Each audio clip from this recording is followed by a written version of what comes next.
Everybody, welcome back to episode 57 of the Backroad Banter podcast. We are live from Snow Hell, or the North Pole, or the South Pole, or Alaska, or wherever you think it might be that's cold and shitty. Greenland, that's right. We bought Greenland. We beat the United States to the punch, and we bought Greenland, and that's where we're at right now. We brought their weather to us. Yeah. I bought them just to steal their weather, so I didn't have to work today. Worked out pretty well, dude. Which is crazy, dude. I've worked there for over 2 years. That place hasn't shut down for shit, for nothing. Mm-hmm. Like, I'm not surprised. It's a giant. The only way they'll shut down is a power outage. It's the only thing they've ever shut down for, and that's because they don't have a choice. Like, if the power's out, you can't run anything. And on top of that, it's dark, so you can't drive forklifts around the thing either. You'll kill somebody. So that's the only thing they shut down for. Like, they've never shut down for weather. We've had some shitty weather, and they'd be like, well, you come in if you can get in here. If not, you can call off, use your PTO. So is it just what there isn't power issues up there where you're at right now? No, I never lost power, thank God. Holy cow. Yeah, because there's shitloads of snow. I sent you the picture of my car, which I'll put it up right here so other people can see my car. Yeah, that's a good reference as to how much snow you received in less than 18 hours. Yeah, I have a picture of my car at 2 p.m. and then another one at 7:30. At 7:30, you can't see my tires. I'm it's blocked got snowbanks in. running off of it. Yeah, like whenever I go to clear that car off, you're not gonna be able to just brush it off. You're gonna have to first dig it out because I'm not going. Like, it's so high, I'm probably not going to be able to open the car door. Yeah. So I'm gonna have to dig it out. Brush it off, maybe set it on fire so it can melt some of the snow. Shit on the top for sure. Yeah, I could just do that just for fun. It's not even something I have to do. I could just do it. Oh yeah, gosh. Man. I mean, I guess how did the storm hit you guys? Because I don't think it was as bad. I talked to Mom and I heard that you guys got you got rain and ice and stuff, which still sucks. Like, that's still very dangerous and shitty to drive on, but on, snow-wise, I don't think you guys got anything too crazy, did you? No, we were supposed to get the final prediction was between 8 to 10 inches for us, and yesterday, whenever I checked, we had a max of 4 at the highest spots I could find.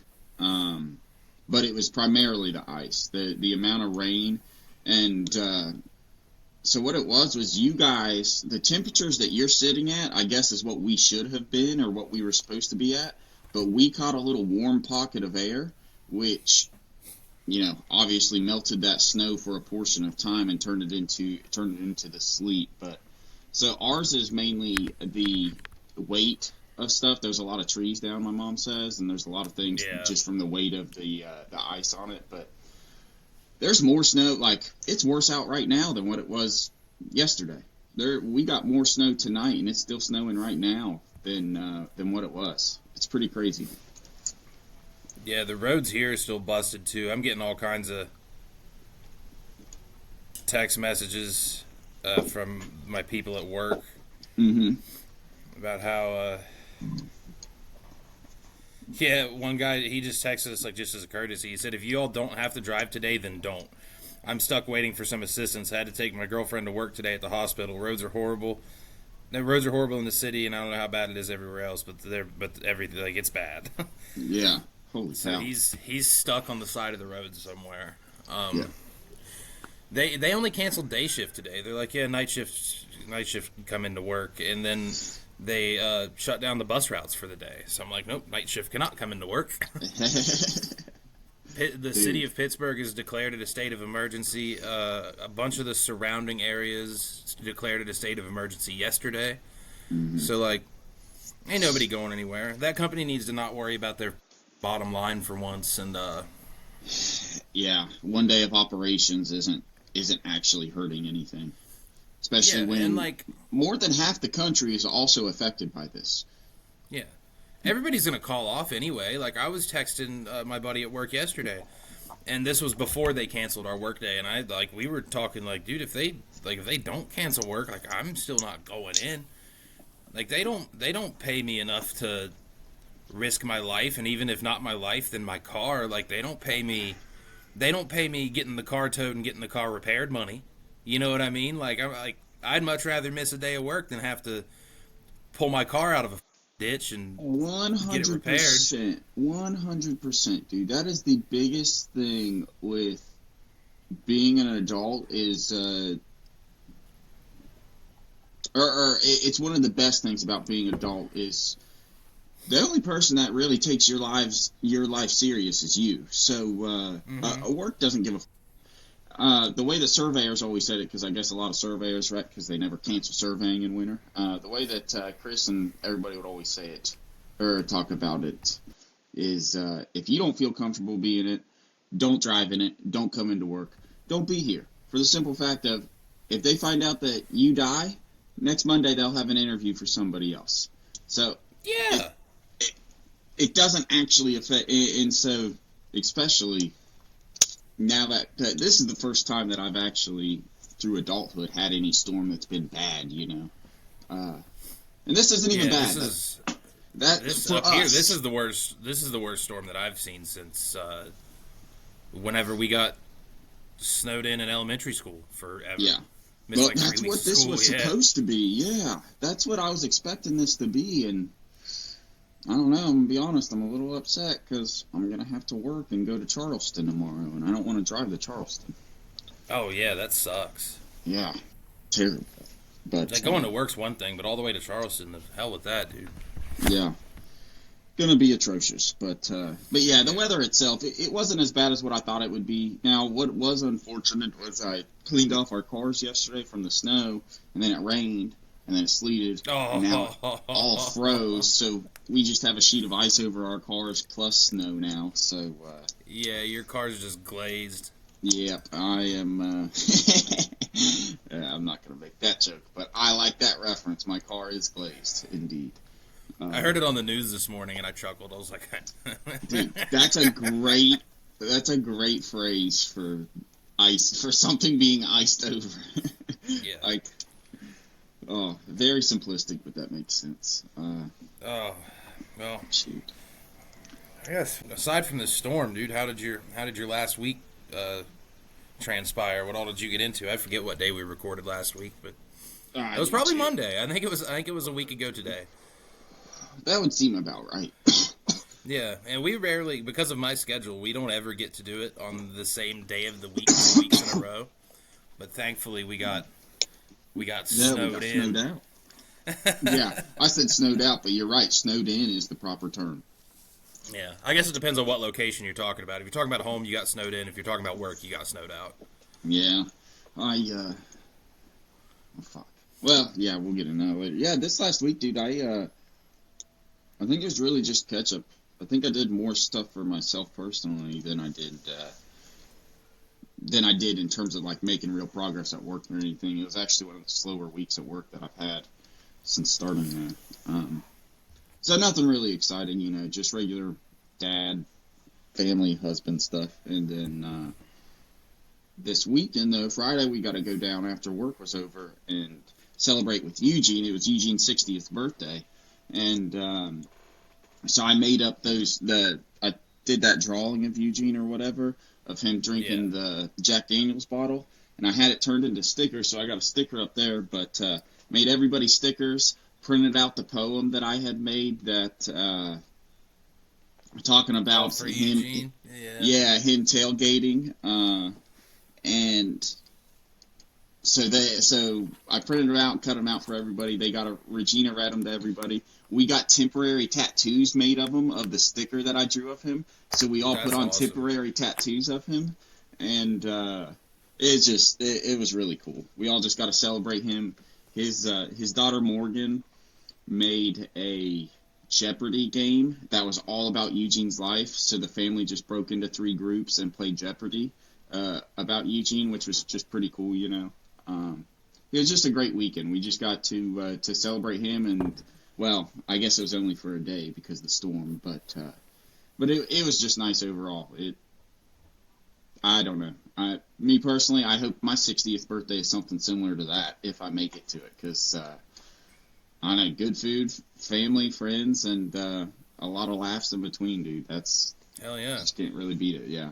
So it was great. I genuinely and thoroughly enjoyed this past weekend, and honestly, I've enjoyed being snowed in a little bit too, as weird as it is. Being forced not to be able to go anywhere or do anything is a little nice, because it makes me feel less obligated. Mine's weird because, like, it annoyed me. Like, I enjoy a good day where I can sit around and do nothing, and like I don't have to do anything, because we went to the grocery store and got our food, and you know, so we've had stuff to eat here and stuff like that. So it's been like, I normally like a good day where like everything's taken care of and I get to sit around the house. But about probably 4 or 5 o'clock hit yesterday, and I was just like irritated as shit. I was like, man, I don't like I want to spend all day at the house, but not if I have to, not if I'm being forced to. I don't know what it was about it, but today it's I'm a little better about it, because like my alternative would be to be working 12 hours, making below average money for my trade. So yeah, it's good to be here drinking coffee, because it's bright and early in the morning. So it's too early for beer yet. But. Yeah, this is coffee too. This is one of those cappuccino coffees. Yeah, that's right. Didn't they make Bud Light coffee for a little bit? You know what? That sounds familiar, but I wouldn't swear to it. Or I can't, because I never drank it, but that sounds like something that would happen. I'm not sure. Now we're going to look it up. Yeah, I'm going to look it up right now, because I think I remember the name of it.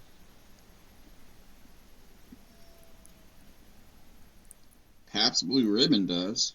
They make a hard coffee. That must be what I'm thinking of.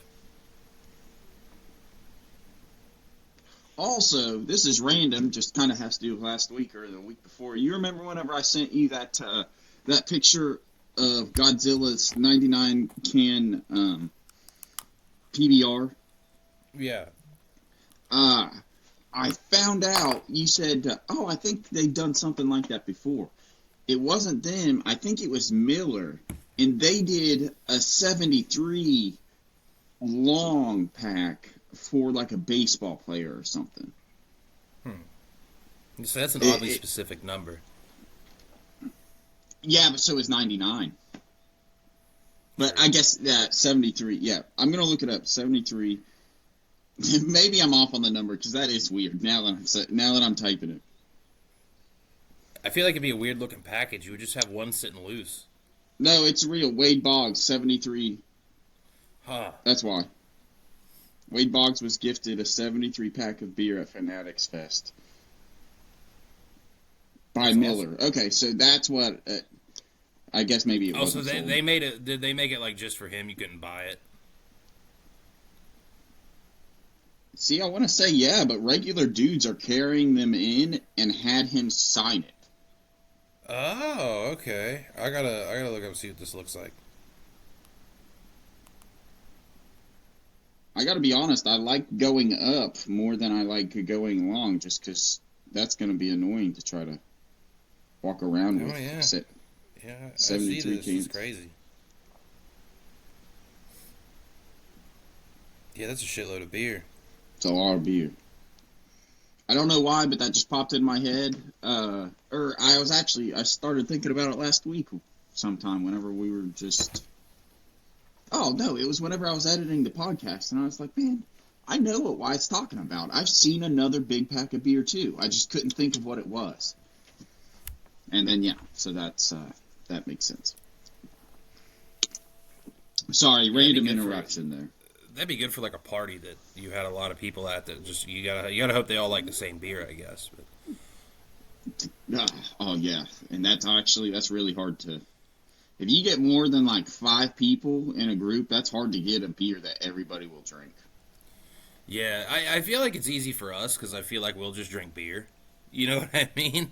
Like me, but like, I don't know about all of our friends. I know Seely probably wouldn't. He'd be a little picky. Kevin, I don't know. Kevin back in the day, yeah, but Kevin's a successful man that makes a good bit of money now. I'm afraid he might have gone a little bougie with his beers, or at least picky. I would say well, actually, just from which I didn't get a golf with him one time last year, unfortunately. But all the other times, he does have his specifics that he sticks to, and I know he's a whiskey man, so I would say that you hit the nail on the head there by saying he might have upped his taste a little bit. Yeah. I don't know about upped his taste, but I feel like specified his taste. I feel like he drinks Coors Light. He'll drink whatever's in the... Yeah. I think he gets... No, actually, I think it is. I think it's either Coors or Miller that he drinks regularly. Yeah. Right. I don't know. I can't remember. Been too long now. What the Kevin? Oh. Well, how was the Cavs game, dude? What was your... How was your guys' travels and travels back, I guess? We got there late because I had my test, so I had to drive an hour. I didn't drive. Jocelyn drove me. She took Friday off. God bless her, and drove me to my test, which is the only reason we even made it there at a reasonable amount of time at all. Because if I would have had to go home first, we would have missed the entire first half. We missed the entire first half anyway, but we spent the majority of the second quarter in the gift shop. In the gift shop and buying beers and using the bathroom and that kind of shit. That's awesome. Yeah, but I had my test, got done at about 4. We hit the road. We got there probably right after tip-off. I think we got there like 7:45 or something like that. Tip-off was scheduled for 7:30, which you know how NBA games are. They're fashionably late. Yeah. And then we got a parking garage just a block away from the arena, and then exited the wrong side of the parking garage, so we had to like walk all the way around to find it. And it was colder than shit. Like it was brutal. It was freezing cold. Like you could feel the inside of your nose freezing. Like your nose hairs were just frozen solid. Yeah. It was shitty. Cleveland sucks. I'll say that first and foremost. Cleveland in any time of the year is not great. Cleveland in the winter is a shithole. It's so bad. It's so like dirty and grungy and covered in ice. They don't salt shit. They don't shovel shit. Like the streets were cleared. I don't even think that was city workers have given up on anything. Yeah. The sidewalk that we took to get to the arena was one person wide. It was like this. Like you could just put your feet in it if you're walking side by side. That makes no sense. The rest of it was a sheet of ice. I've never seen. Yeah, it was bad, dude. That sounds. I've never been to Cleveland. I can start. That's the one city I've been to. A lot of cities in Ohio, never Cleveland. So I can preference by saying I have no experience. Yeah, but yeah, it kind of sucks. Cleveland sounds like one of the worst major cities in Ohio. Yeah, it was annoying, and all the people were super shitty and rude, and that's coming from a guy that lives in Pittsburgh. Like you know, how shitty and rude people get up here. Yeah, people are assholes. I guess I'd be an asshole too if my football team was that miserable. I'd probably be an asshole too. But yeah, the city's bad. It's just like it's not bad as in like dangerous. Like I didn't feel like I was gonna get shot. But I was like, wow, this place looks like shit. It's depressing. Everybody's an asshole. And it's cold. As cold as can be. They haven't cleared any sidewalks anywhere. Everything's just a sheet of ice. So if you don't know how to ice skate on your regular shoes, then good luck. You're going to get hurt. But yeah, we got there a little late. Got into the arena, went to the gift shop. I got a couple hats. One of them's the one that's on my head. The other one's this one right here. I like this guy. Oh, well, so he sent me that blue one first. Just because of the retroness of it. I love, and the colors pop. You can't help it. Though I don't have anything that would ever match that, that would look good with a pair of jeans just because, I don't know. I just like that hat. Yeah. But then you showed me that one. And the one I got it because it went with my hoodie. It's like I got the exact same like retro Cavs hoodie that Jocelyn got me for Christmas. So that's why I got that hat. Because I was originally looking at a different retro hat, and I was like, nah, that one's not going to go with the hoodie. This one will. I just put that together. I remember you showing me the hoodie over there, over at your mom's house. I just put that together. Okay, well then my one issue of not having anything to go with it, you now solved. So that's awesome then, dude. I got this guy right here. This is a Carhartt like trucker hat. That's why it's so tall. It makes my head look 4 feet tall. I like dude. That's my favorite one, and it's because it's a mix of childhood based on like I'm just staring at it now. I love the logo so much, but the hat itself, that's an adult hat. Like that's a yeah. You can see the progressions and styles of hats, as you age. Like I look back on my Facebook and I'm like, why the was I wearing so many my flat bill Miami Heat hats? And like it's funny to see my evolution. That's a hat that's just dope and would go with a bunch of shit, and it's not overly flashy. And also, that C, now looking at it, is such a simple C that unless you know basketball, you probably wouldn't know what team that's for. No, probably not. I like that. I really like that. Yeah, I saw a ton of really nice hats there that I liked. It was a tough decision to get this one.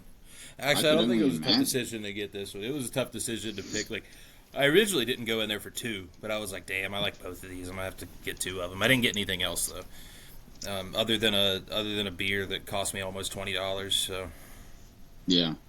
How was before I move on to anything else, talking about there being a lot of hats. I've never been to an NBA game. How is it compared to like an MLB or an NFL fan shop? Still just as big? It's about the same, yeah. Okay. I was trying to. Then that alone, that tells me exactly, a rounded number of how many hats there were to choose from. Because, I mean, the Steelers have a lot, but the Pirates, I love the Pirates freaking fan shop, dude, because they have shit for everybody in every price range. Like, yeah. Oh, that's cool. That's cool. Yeah. How was the game? The Cavs shop had like they had a retro section. They had the normal section where everything was, and they had the City Edition section, which was like those ugly ass orange uniforms that they're wearing this year.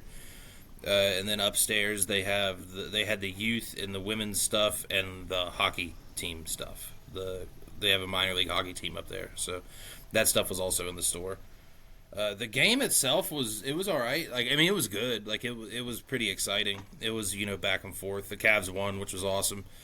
We had two Kings fans that were behind us that were when we first got there. They were kind of funny, because they were in there, having fun, doing their thing, being loud, and obnoxious. I get it. It's a sporting event. And then towards the end of the game, I was like, dude, I really wish these guys would shut the fuck up. They were like the whole reason that not the whole reason. I wanted the Cavs to win because I want the Cavs to win, but just as we get closer to the end of the game, I'm like, dude, I pray to God the Cavaliers win so these guys will shut up. And they still didn't. So I'll give them that. I'll give them some credit where it's due. They talked their shit to the bitter end. Who did they play? The Kings. Yeah. And then there were a couple people that were like interacting with them, and I was like, why are you guys doing this? Like, just leave them alone. That's why they're doing this. Yeah, that's exactly why they're doing this. If you just act like they're not there, then they won't be. They'd be like, oh man, nobody cares. Oh, what's that? That's so, dude. That would have been a good game. Cavs versus Kings, 2026. Those are both good teams. That's awesome. It was nice seeing Russell Westbrook and DeMar DeRozan and Zach LaVine. That was pretty cool.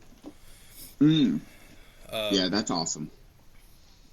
The Cavaliers had a whole bunch of people that I didn't recognize because I haven't been watching a lot of basketball this year. Yeah. But Donovan Mitchell did his normal shit. He had a really good game. Evan Mobley had a crazy game, and on top of that, one of the craziest block shots I've ever seen in my life. Really? That arms are like 12 feet long. It was about as close to a goaltend as you could get without it being a goaltend. But he just reached, like, they threw up a shot from the baseline. It wasn't too far out, about halfway between the basket, the backboard, and the 3-point line. So throw up a shot from the baseline, like a little floater, and he just jumps to the goddamn ceiling and sends it into like the fourth row, like the fourth row on the side. So he's oh my gosh. so he sent it like the way he was facing. He didn't come in. He didn't come in from the top and swat it behind the backboard. No, he was under the basket as this shot comes up from the side, and he stands up and just arms 400 feet long, does the whole Mr. Fantastic shit where he stretches, and and he just launched that bitch. And I was like, dude, that's crazy. That was one of the craziest blocks I've seen. Yeah, it was very close to being a goaltend, but it wasn't. I think the only reason they didn't call it a goaltend is that is the jersey I'm talking about, that orange one. I hate that thing. That's ugly. That's disgusting. Yeah. All the rest of the stuff was ugly with it too. And they the Cavs won. Cavs ended up winning. I got some of the noisemaker, the thunderstick things. Those were cool. That's awesome. That's awesome. Yeah, dude. That's a good one. nobody even had to buy those. They just went around handing them out. That's cool. Oh, I love that. Because we were on the side that Sacramento was facing on the second half. So they just gave everybody behind the backboard, like all the way up to the nosebleeds, which is pretty much where we were. They gave everybody those, which was nice because that's cool. I just had them. Those seats, the nosebleed seats, are not meant for big people, dude. That shit was so uncomfortable. Really? Yeah. It's not like that the whole arena, because I've been in the lower seats, not for a Cavs game, but when I went to SummerSlam a couple years ago, me and Josh went to SmackDown the night before, and it was in what used to be the Q's, now the Rocket Arena. But we were in there, and we didn't sit in the nosebleeds. We sat not the floor, but right in between the upper level and the floor. And those seats were normal size, but god damn, dude, the high up seats were terrible. Thank God Jocelyn got tickets that sat us on the end of the row, or I don't know what the I would have done. It was brutal. Yeah, and then instead of staying there overnight and crashing with my brother, we went home. We drove home that night. We stopped quite a few times for food, and we had to get air in the tires and gas and all that shit. Yep. We didn't get home till 2:30. So it was a hell of a day. It was eventful. I was up bright and early, getting my brain awake for my test. I was testing for 3 hours, something like that, 3.5. Then I think I did solid on that. I guess I won't get my exact results, but I'll get either an acceptance or a denial letter next week, one of the two. Yeah. So awesome. Yeah, that was pretty much that, and then we got home, and then I guess we'll get into the rest of the weekend throughout the thing, because we watched the same activities both Saturday and Sunday, I believe. So yeah, I paid attention at least. That's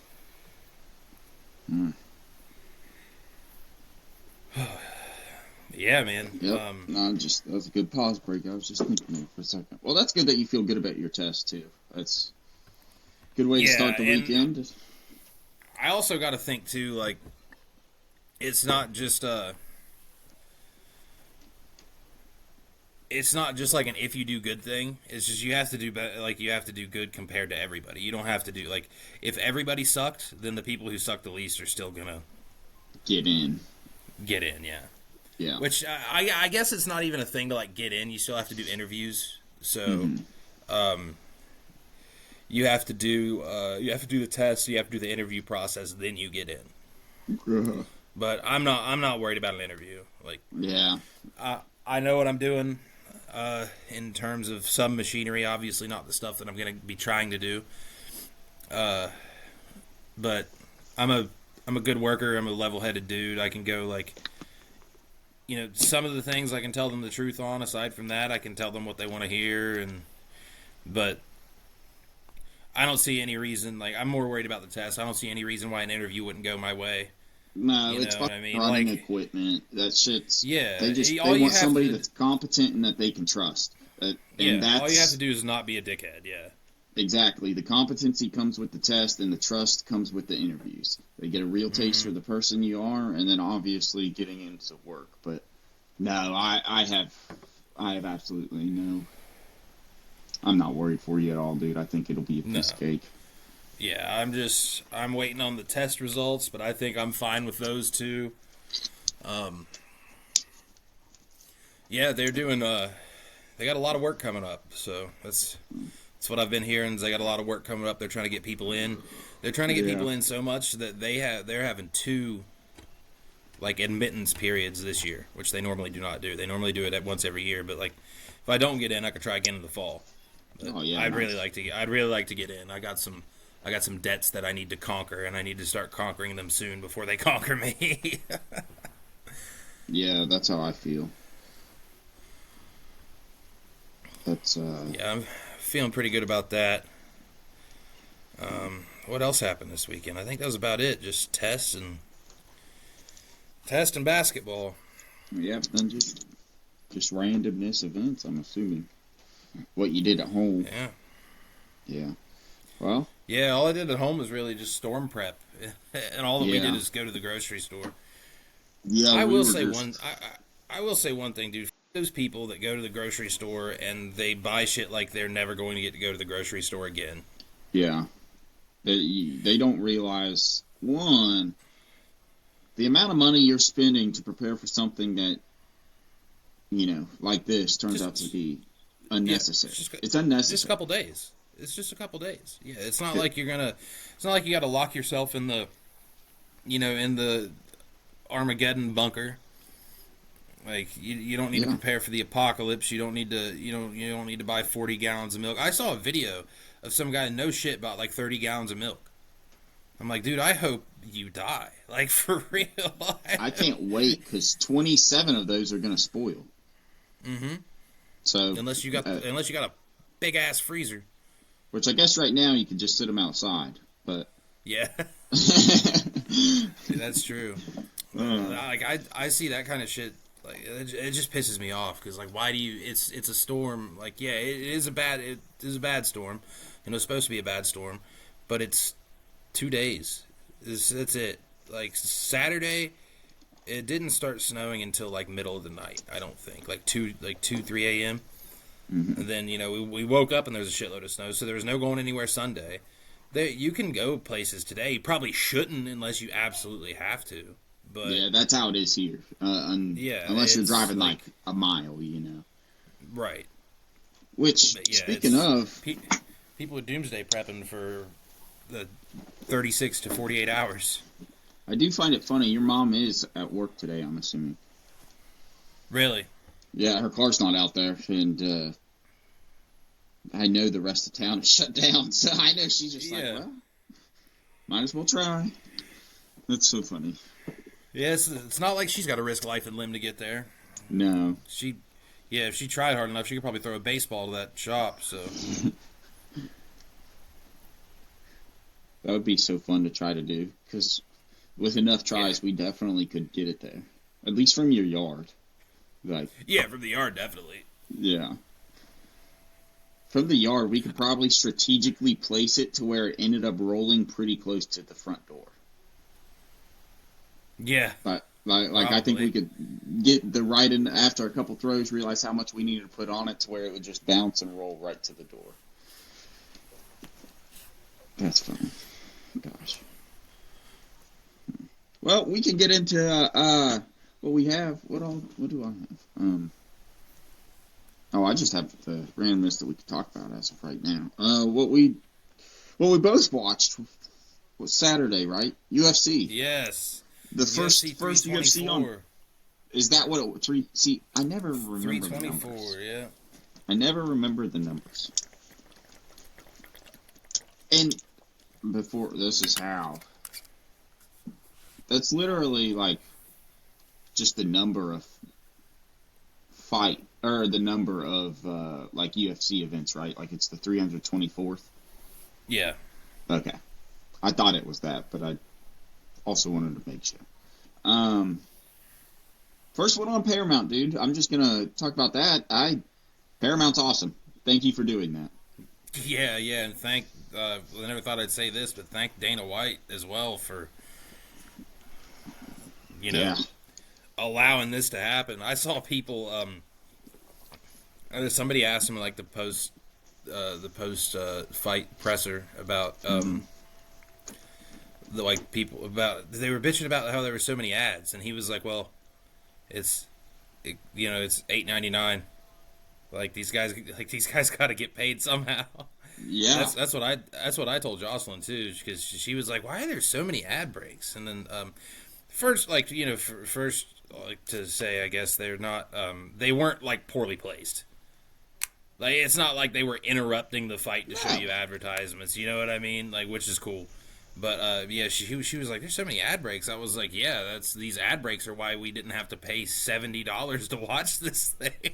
Why you can watch it every weekend now." It's like, give me the ads, dude. Give me the ads. I'm fine with it. Like, yeah, there's a lot of them, but until they start interrupting my fight, I love the high quality stream, the high quality legal stream. I'd really like to know the numbers they did on that compared to a normal pay-per-view, because I bet it was astronomical. Like, so many people that probably have never watched UFC before watched Saturday just because they saw it was on. They got on Paramount Plus and said, whoa, okay, and turned it on. So, just quick things that I'm seeing says around 2 million people, 2 million accounts watched that. That's the biggest thing. Like, as a marketing person, that's the biggest thing that you look at is the amount that this sport's about to grow, the amount that the viewership, like just the casual fans are about to start tuning in. Like not everybody wants to stay up till midnight, but the prelims start early, and those are still great fights. So yeah, the prelims are the best fights on the card aside from the main event. Yeah, especially the other night. Fuck, the first fight was the only one that was, or no, the second fight was the only one. I don't know. It's just I was very impressed. I'm glad they did that. We'll be 35, dude, by the time they get rid of this. So we got a long time of watching these. And even then, they might not get rid of it. It might do so well that they're like, let's do it again. You know what I mean?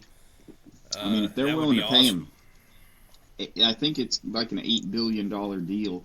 It's close. It's 7.7. We looked it up Saturday. Yeah. 7.7. 7.7. Okay, so 1.1 a year. Okay. Yeah, it was $7.7 billion for 7 years. Yeah. Yeah. So if Paramount's paying the UFC $1.1 billion a year, that means that Dana White looked at their offer and was like, pay-per-view doesn't do shit compared to that. And so, yeah, I feel like if 2 million households watched it on this first fight alone, and this wasn't even the best, like nothing against it. Like the main card was sick, but it wasn't like a super heavy stacked night. So no, it was really just the main event.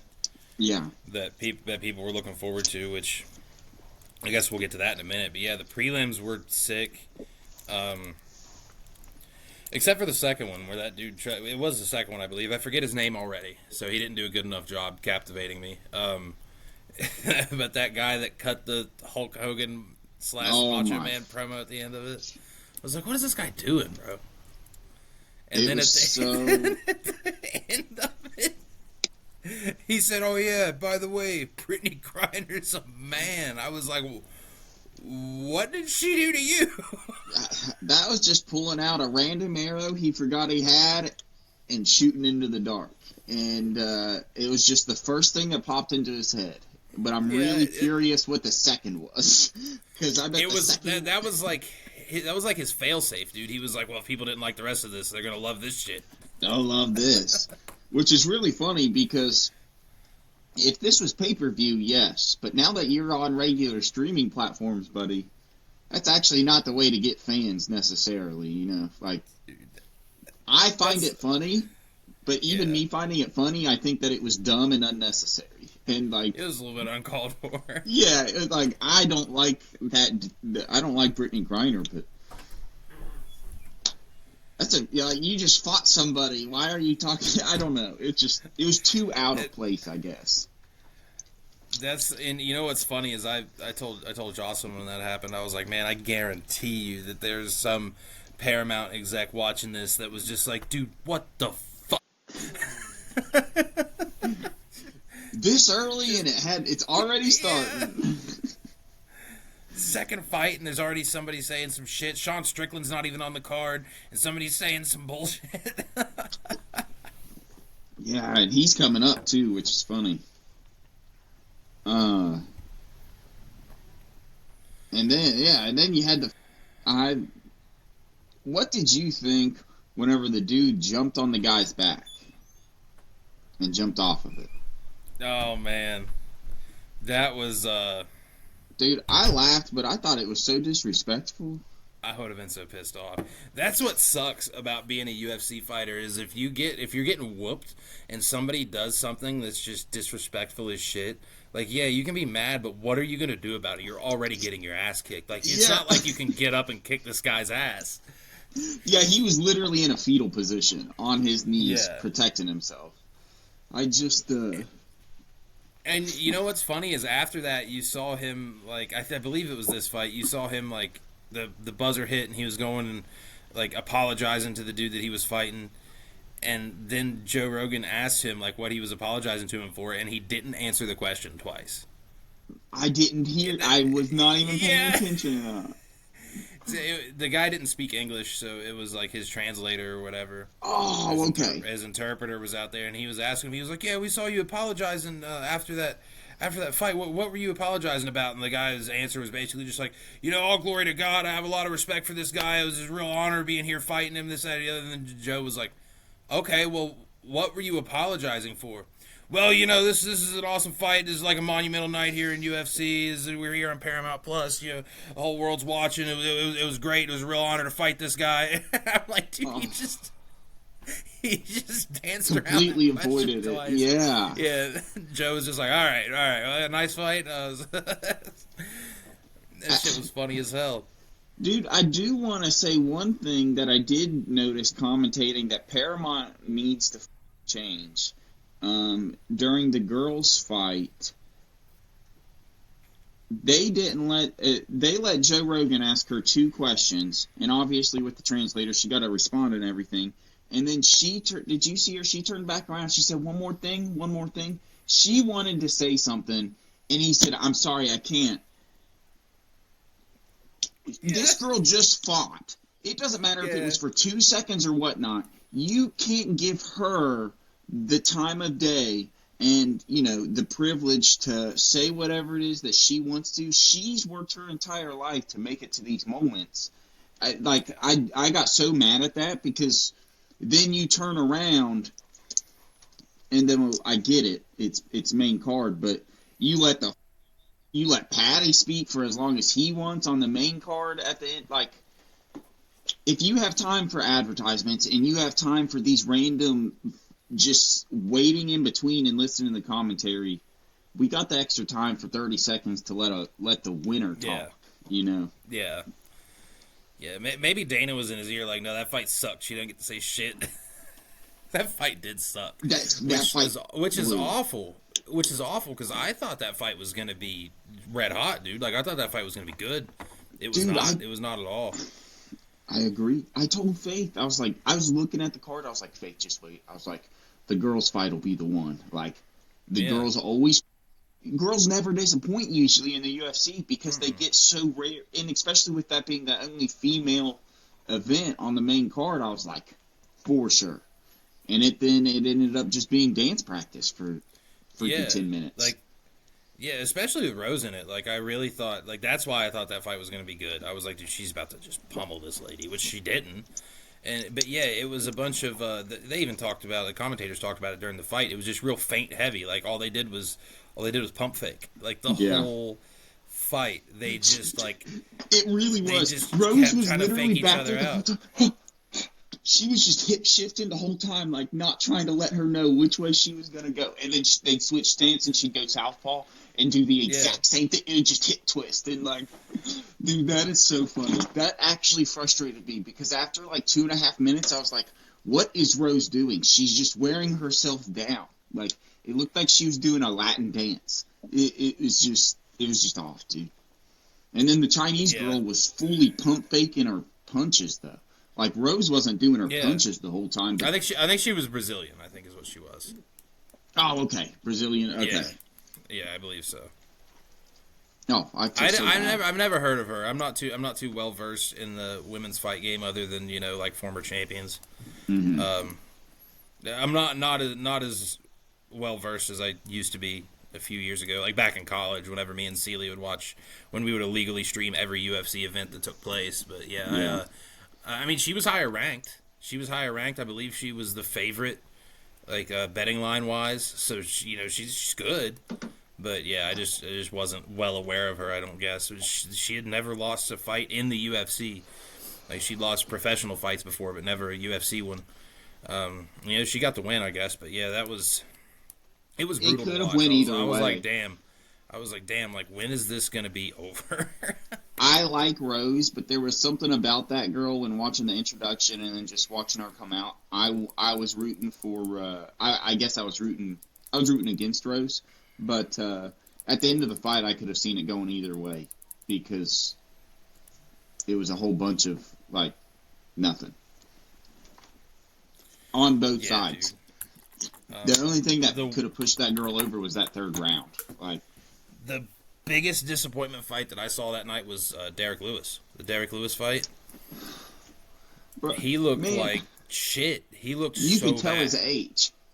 It's all it was to me was after the first like 2-3 minutes, I was like, man, he's just old. Like the way his legs were even working, dude. It was like he couldn't walk.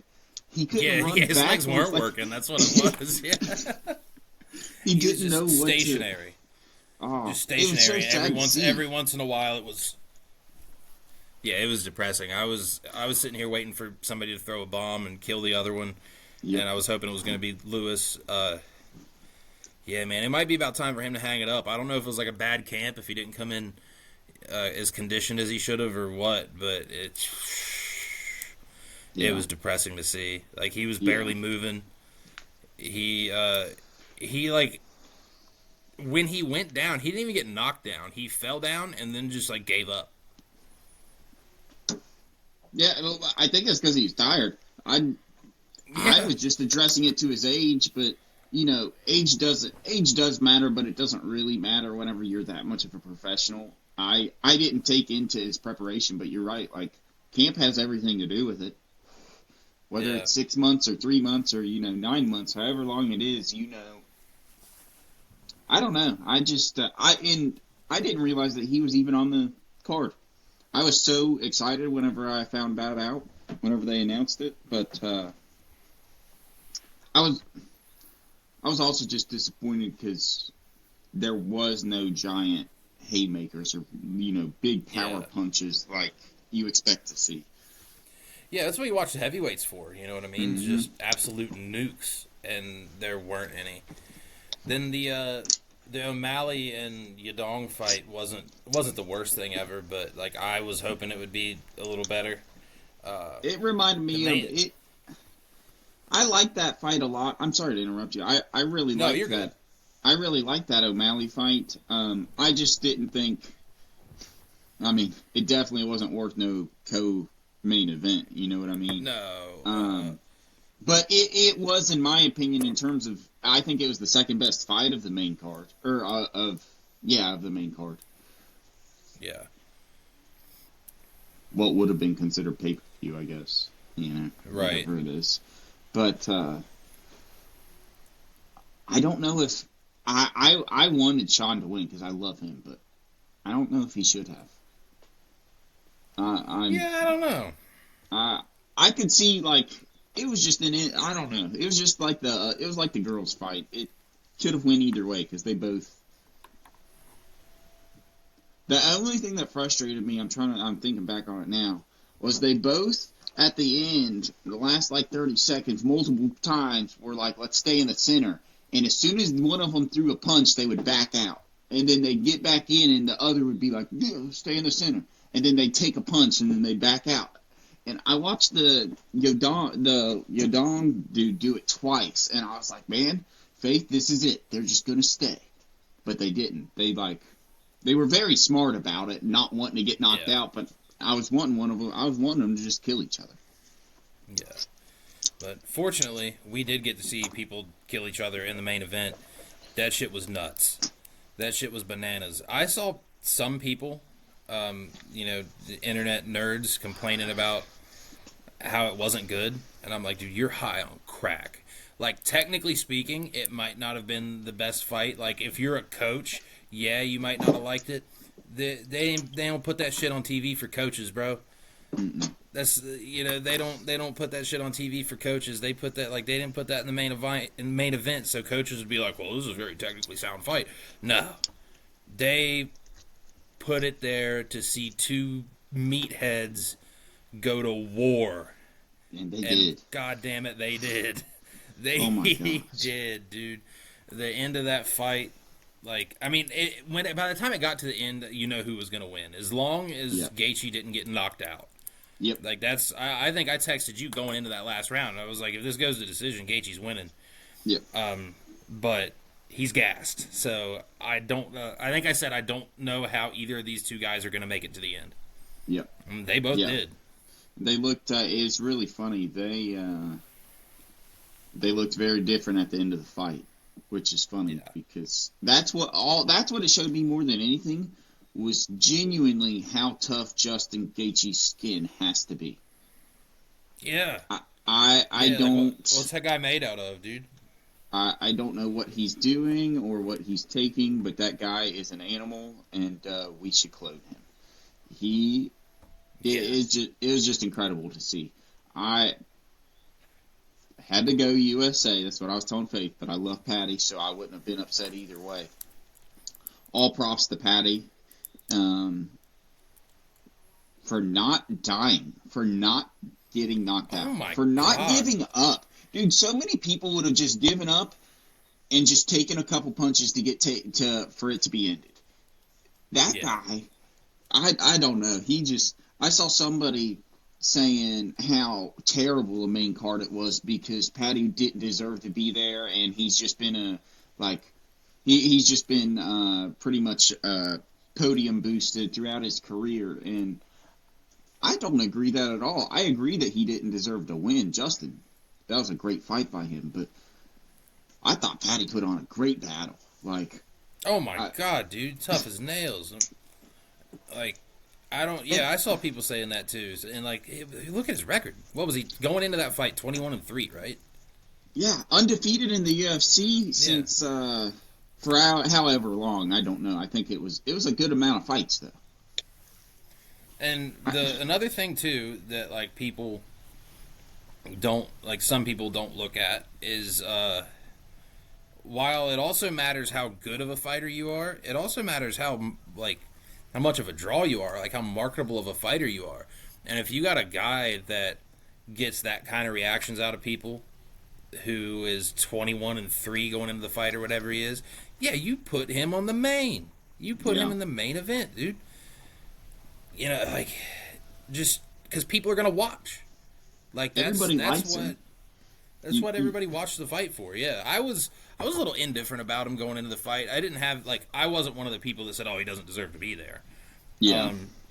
But after watching that fight, I'm like, man, both of these guys are the shit. Yeah. Both of these guys are absolute warriors. They're tough as nails. I don't know how both of them didn't die of either exhaustion or concussion. It was incredible. It wasn't the most technically sound fight, no, but that's not what anybody watches for, man. That looked like two guys who picked up the PlayStation controller to play a fight on UFC 5 and didn't know the controls, and they knew how to throw strikes. They didn't know how to do anything on the ground, and that's great. That makes for a damn good fight.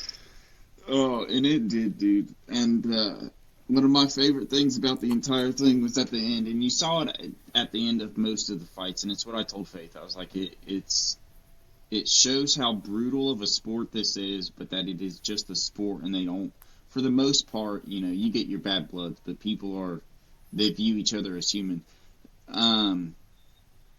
The just sportsmanship at the end, the respect that every fighter had shown each other, but especially like with both of them getting to speak, you got to see it with the main card between Gaethje and Pimblett.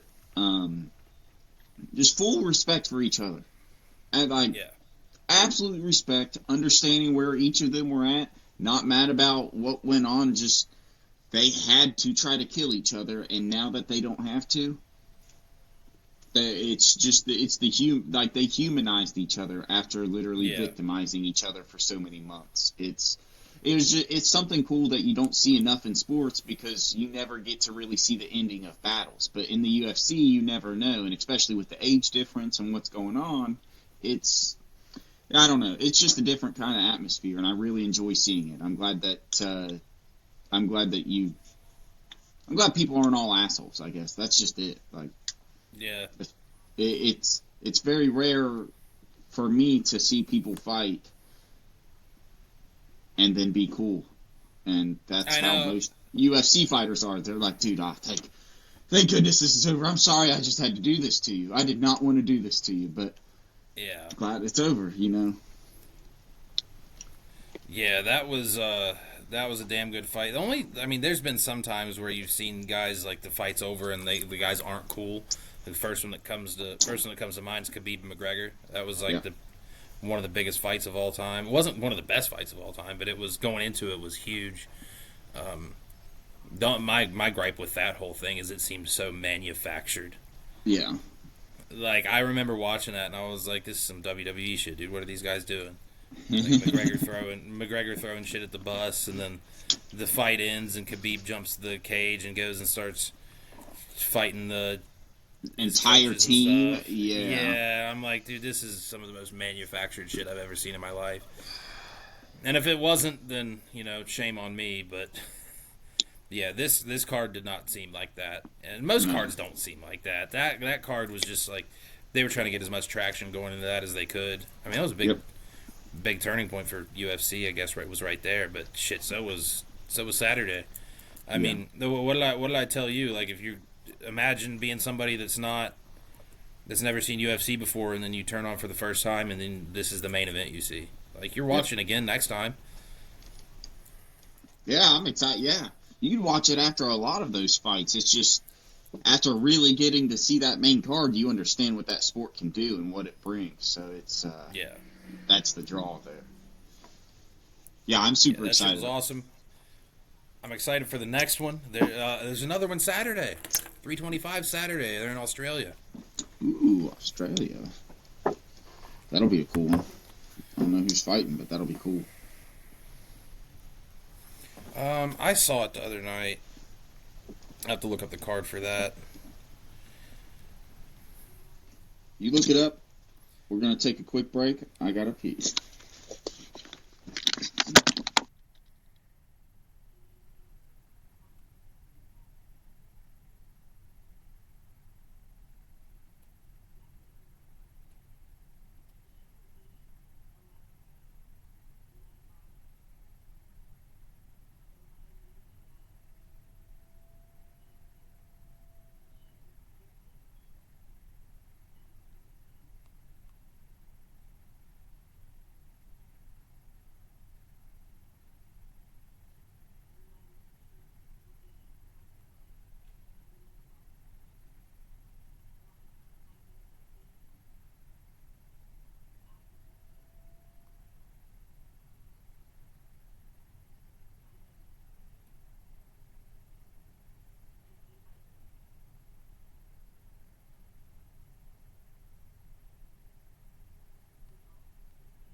Alrighty. Good to go.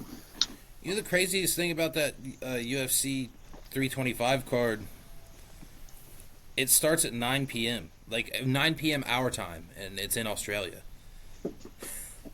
So for them, it's gonna be like 5 or 6 in the morning. Are they that far behind us? Damn. They're ahead. So it'll be. Let's see. Yeah, for them it'll be Sunday, February 1st at the ass crack of dawn. So like, yeah, right now, it's 11:13 a.m. right now, in our time. In Australia, it is Tuesday, 3:13 a.m. Huh. So that's six. They're 16 hours ahead of us.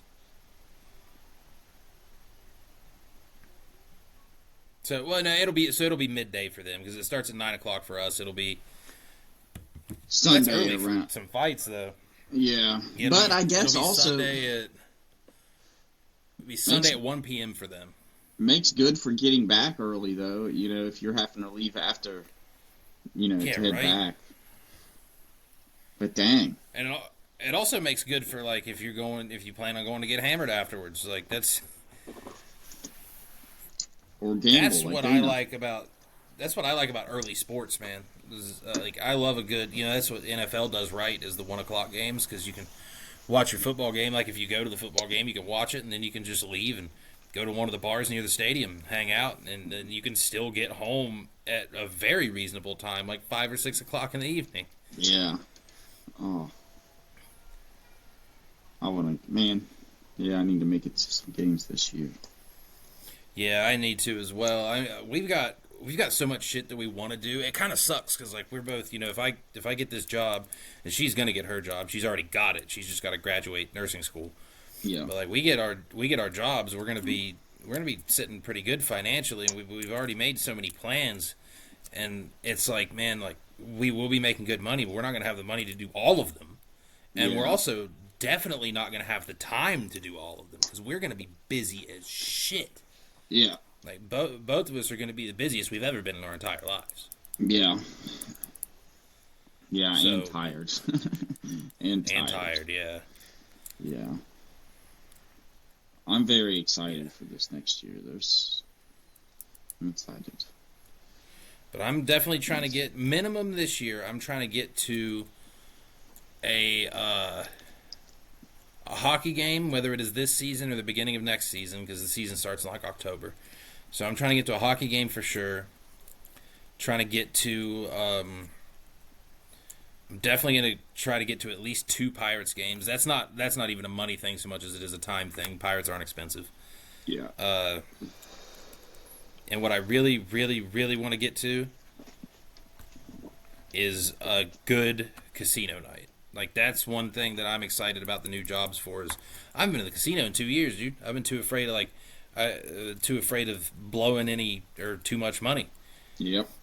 Like if I'm gonna blow money, I'm gonna get like an experience out of it, like a show or a game or something like that. But man, I really want a good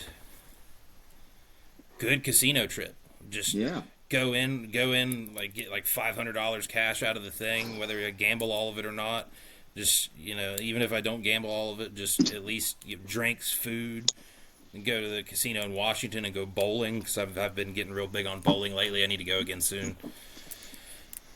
But yeah, man,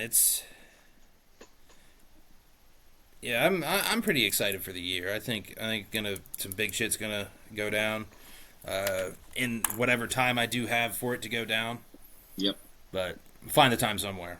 Somewhere, dude. somehow, and then the winter time will roll around and I'll probably get laid off unless I'm very good at my job. But I know how the union equipment work goes. It's eventually get laid off, but the good news is whenever you're working you make enough money to where when you get laid off it doesn't really matter. Yeah, you're fine. As long as you're not my mom's ex-husband and a complete idiot with your money. You know what I Yeah. mean? Like that's what he did. He made all that money, spent all of it, and we had nice shit, but then the wintertime rolled around and he got laid off and we were broke. Yeah. because he didn't put any of it away. I don't know how to think about it, yeah. But she's never going to get laid off, so we're going to be sitting okay for a while. Yeah, you guys have nothing to worry about. No, yeah, we're going to be pretty solid, which is good because we get to take the next steps of life, like both together and initially. Like, there's never been a moment in my life where I haven't been worried about like finances. Even dating back to college when we had zero money and really nothing to pay, but I still didn't like having nothing, or no sign of anything. Having nothing is one thing, but no sign of anything coming is much worse. That's very very smart on you. Not taking anything away. I love my life and everything, but yeah, absolutely. Whenever you add on the responsibility of multiple lives and everything that entails, today's society is not built for 25-year-olds to get married and have kids. As somebody that's done it, it's not. Today's society is not built for 25-year-olds to do much shit, which is unfortunate. Like, because back when our parents were our age, they were, I don't want to say established, because, I mean, shit, my parents were, I guess my parents at one point were financially established, but they weren't smart enough to do life properly. Like, my actual, like, my birth parents hated each other. They had no business being together. Thank God they were, because they were together for 15 years and split up when I was like 3. So, thank God that my mom toughed it out as long as she did, or I wouldn't be here. But yeah, like, at least back then, you used to be able to have a job. Didn't even have to be a crazy one. You could just have a job, and you could afford your house, and to feed your kids, and you could, like, a lot of people, if you had, as long as it wasn't like, as long as you weren't working like fast food or something, you could afford. I'm not saying that people were rich, like everybody was rich, but you could afford to go on like a yearly vacation, maybe once every 2 years vacation. Like, it's your quality of life was more than the base level. Yeah, deck is just stacked against everybody nowadays, and you really don't get.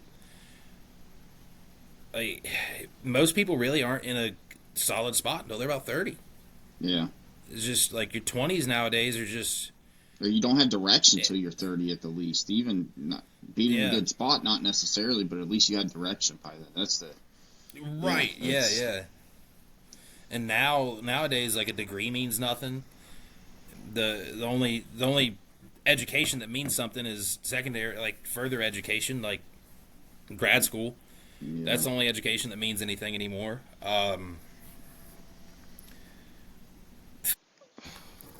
Saving money means nothing, because even if you are able to set aside some from each paycheck, you can't set aside enough to buy a house. Mm-mm. You know what I mean? Like, you have to continually save up for that. Yes, dude. Preach it. Like, literally preach it. That's the struggle. That's where it comes to. That's why I say having a family at 25 is hard, because at least at 30 you've made the sacrifices for yourself, or to where you have a little more direction, like I was saying. But and then it goes back to what I was talking about there last week. It's just that cycle of, like, man, you're choosing career or money, but then responsibilities play a big factor into that. So or maybe passion for money. That's right. A better way to put it, because careers or whatever. So. It's just so weird, man. So weird. And so hard to be. It's such a shitty, like, annoying trade-off, too, because if you do wait, like, if you're like me and you aren't going to have a child until, 30 or close to 30, because, I mean, I turned 29 this year. So if you don't have a kid until 30 or close to 30, then, you might be, like, established, but now whenever your child, like, graduates and gets married and stuff, you're going to be old. You know what I mean? Yeah. Like, not old. I guess first child, but, like, if you have more than one, like, say you have your first one at 29, 30 years old, you'll be a reasonable age whenever they get to all these accomplishments. But say you have number 2 or 3, and you know what I mean? Then by the time that third kid is grown up, you're old. Yeah. I mean, we can take my parents into consideration. My parents were 18 or 19 when they had Courtney. They were 19, or they were, I was 74, so they were 22 whenever they had me, 23 when they had me around that time period. But when they had my last brother, my mom was 39, 40. Damn. So, yeah, wait, so your parents are only early 50s right now? they just turned, 51. That's nuts. Yeah, my mom's almost 60. Yeah, see, yeah, well, that's another thing. My parents, I also didn't realize that until, like, adulthood. My parents are younger than most of my friends' parents. Like, most of my friends' parents are around 55 to 60. Which makes sense whenever I think about that, because it's like, well, I'm 29, so, or will be, so 29 to 30 is kind of the average time period to have kids. Yeah. It just made sense to me, especially if you look at it. Most of us are not the firstborn, so right. It was they started 25, 26, and then had them consecutively. But yeah, because my mom had her first kid when she was 20. Oh, okay, Josh. Oh, yeah. Wait, Josh was a lot. I forget, dude. I forget that.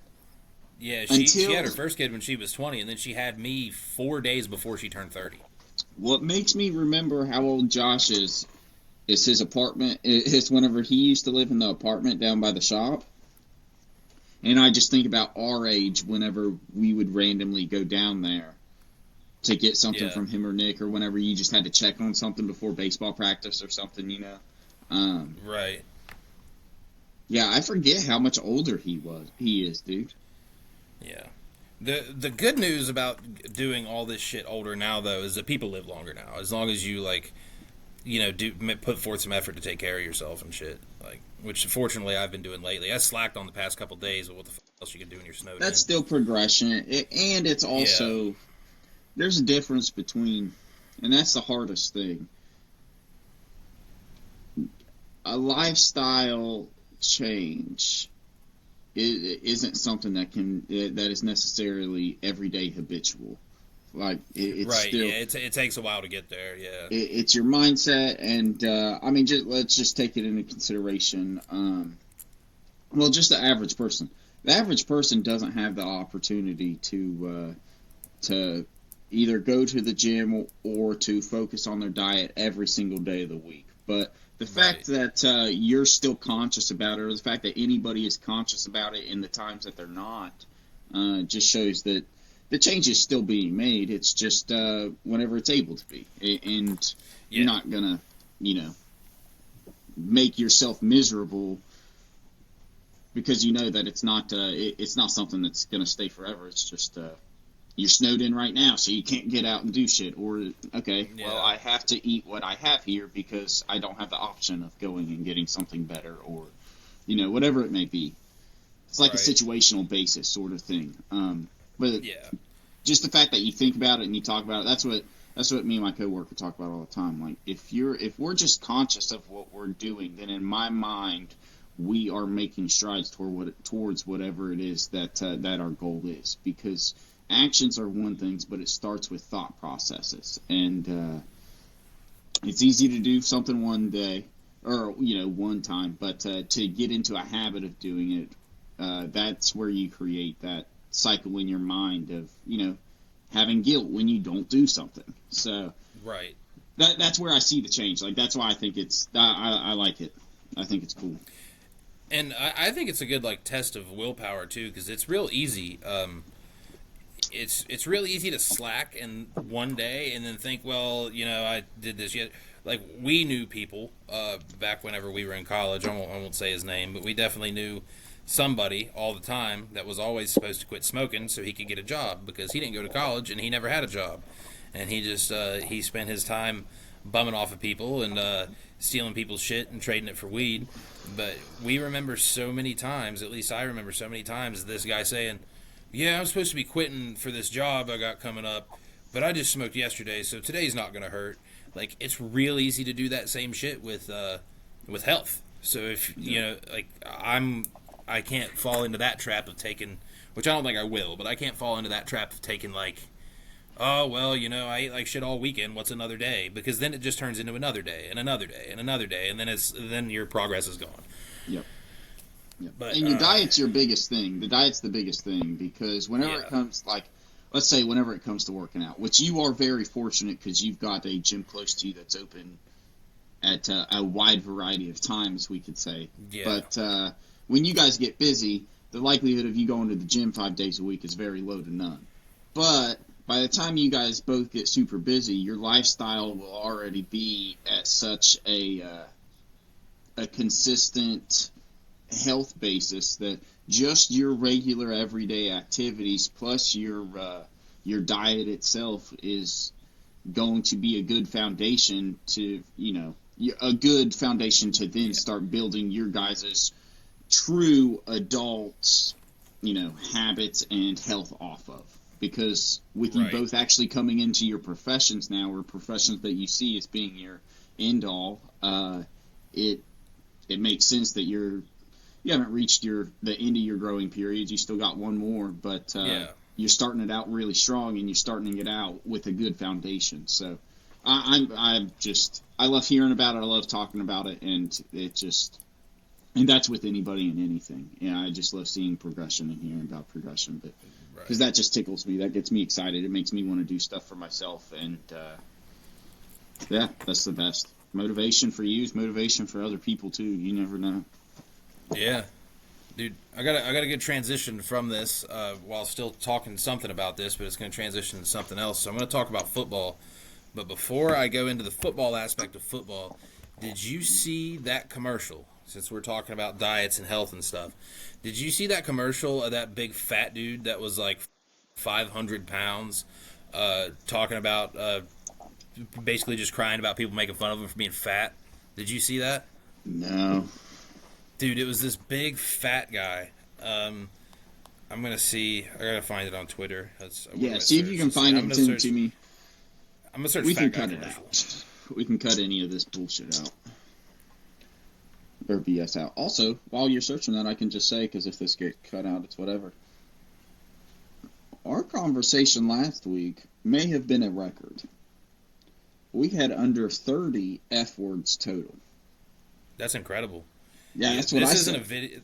This here isn't a video of the thing, but I sent you a screenshot of the guy, and you'll see it whenever it goes through. Yeah, that's awesome. I think we might have already eclipsed that today. I'm not sure, but holy shit! Yeah, I've been making an active attempt to swear less. But yeah, you see this guy, right? This big fat bastard. Yeah. Oh my gosh. It was basically it was a commercial for some kind of like medication, but of course they didn't specify the medication. But it was like this guy saying, I've been dieting since I was 13 years old. And I looked at that, I said, no, you have not. I don't care what kind of I do understand that there are some people that have a harder time losing weight for whatever reason or another. But when I saw that guy, I'm like, you were like 600 pounds. Like, yeah, you might have trouble getting down. You might have trouble being, like, skinny. But if you're that big, you haven't tried anything. You haven't tried walking. You haven't tried anything at all. Okay. I'm going to break this down now. I know that I'm a thinner, smaller dude. Even when I'm, like, especially now because I've got some issues. But the whole thing is, I'll break it down from the start. I've been on a diet since I was 13 years old. If you were 13 and you are now, we can even say 20 years old. This guy's obviously 30 to 35 plus.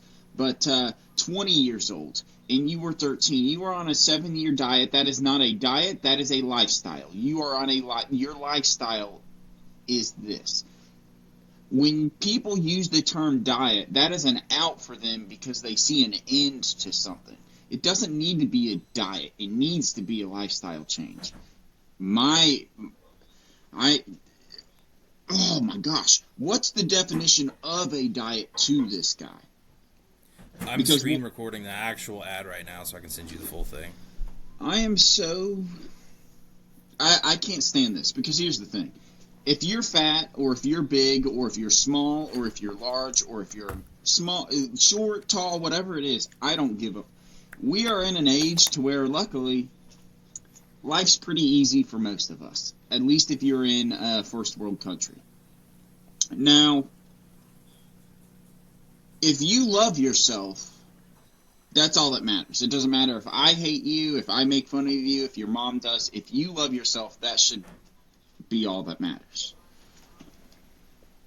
This guy obviously doesn't love himself because he's using the term diet. But also... Yeah, I sent you the recording of it. You're going to get a kick out of it. I'm just...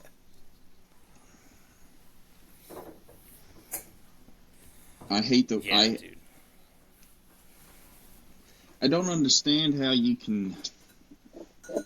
It's just an excuse. That's all it is. It's just excuses. And I get it. I love excuses. We can all make excuses for various things. Yeah, everybody does. But at the same time, like, how do you justify being 600 pounds? Like, I'm just guessing. But when you see this guy in this video, you're going to be like, yeah, like 450 minimum. Like, no doubt. This guy has... No, I don't. I think you need a lifestyle change.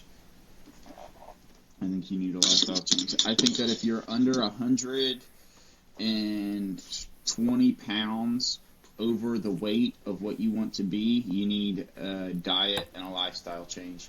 I think if you're over that weight of what you need to be health-wise, you need surgical and medical intervention, and from there you have to figure out what it would take to prolong your life to whatever it will be.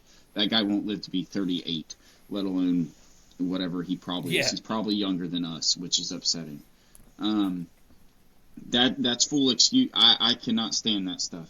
And as somebody that makes excuses, like we all make excuses for ourselves. That's what we're saying. But he doesn't want to help himself, dude. That's crazy. If nothing else, that's motivation for an average person. Twitter is absolutely tearing it apart, too, which is hilarious. All I had to do was search fat guy commercial. Good. The one thing said that fat guy ad might have been the weirdest thing I've ever seen. What's the ad actually for? Lilly something is Lilly, the medicine company. Okay, well, he needs more than medicine, no offense. He needs gastro bypass along with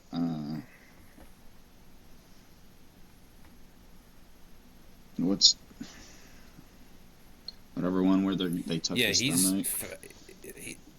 He's fat as shit, dude. But, that commercial like blew my mind.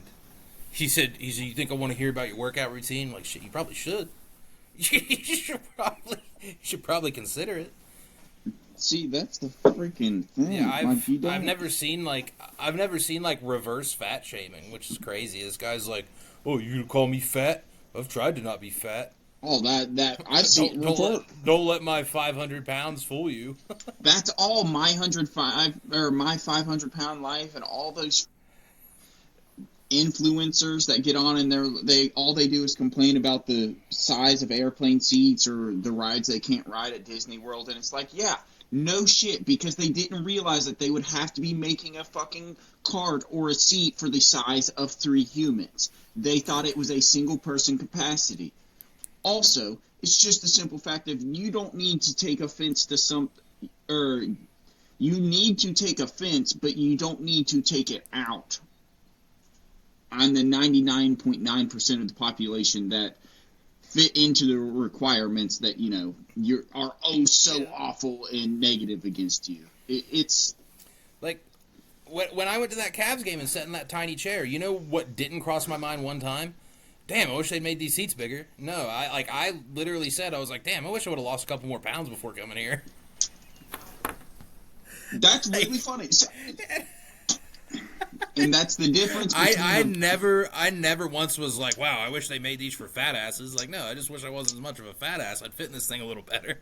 And that's the difference between people with a victim mentality and people just looking for attention compared to you who's just wanting to live your life. Like, people that just want to live their lives and improve stuff for themselves, you're very singularly focused. You only think about the things that affect you and how you can change it.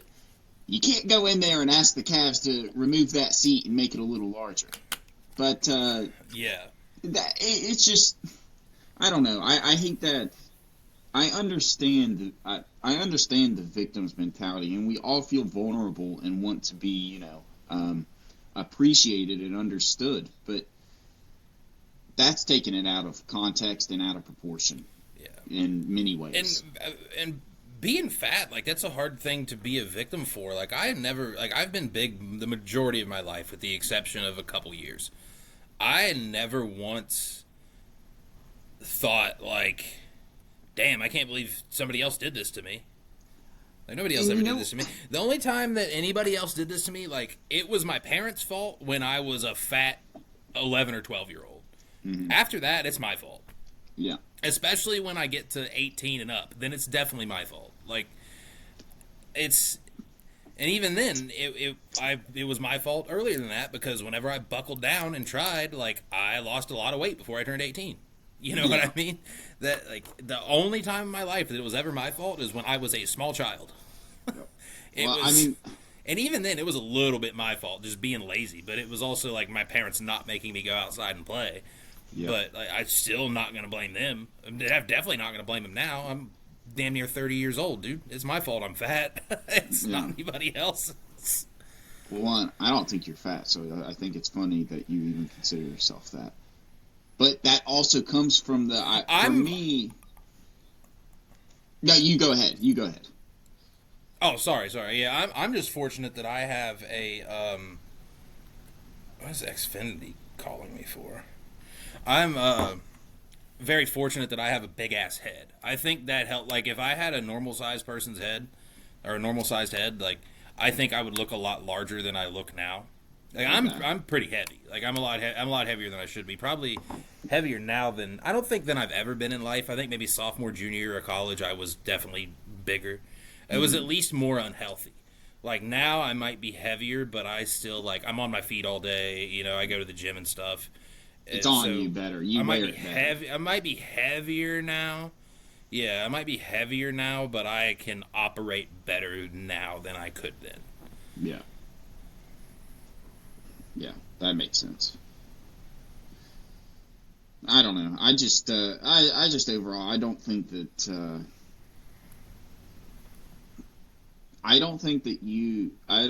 if you are self-conscious about something of yourself, you should play the victim mentality, because you're the one that's self-conscious about it. So that means that you know that you're unhappy with it.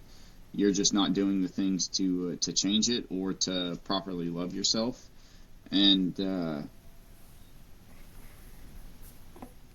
it also just comes down to just live your life however you want it. It just needs to be within your lifestyle. Like, it needs to be within whatever it is that you're comfortable and happy with, and, you know, what works best for you. Everybody's goals are different, but you can't just we can't shove our issues off onto other people or blame them. Or if we have an issue, like being extremely fat, like that guy, we'll just go straight forward. Like, being extremely fat, you can't automatically come out and be like, go ahead, tell me I'm fat. I know you're thinking it.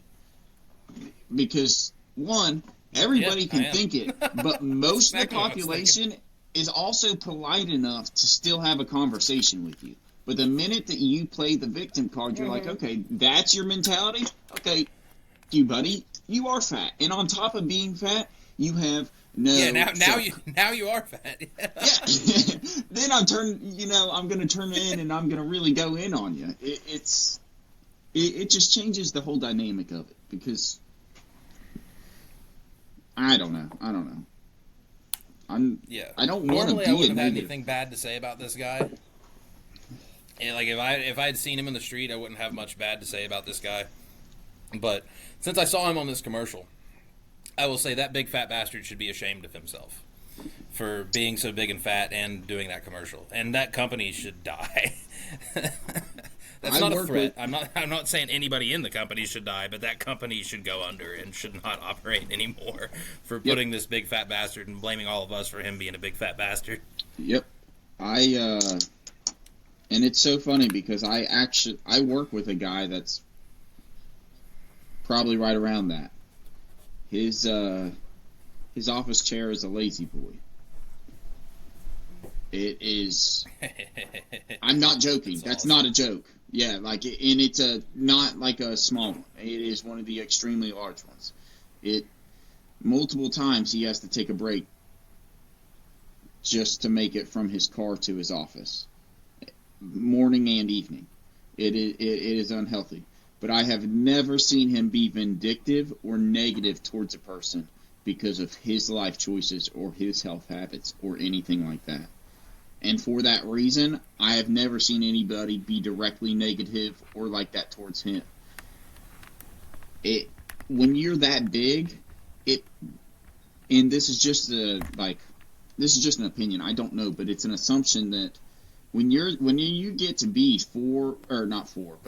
probably 450 to 500 to 600 pounds, it's past that point of those people probably think I need to lose weight or this or that. It's you need to. So the obvious things that people are thinking are that's beyond you. It's you've got different things that you're worrying about. So I don't know. That's wild, dude. That's wild that's a commercial. What did that play on?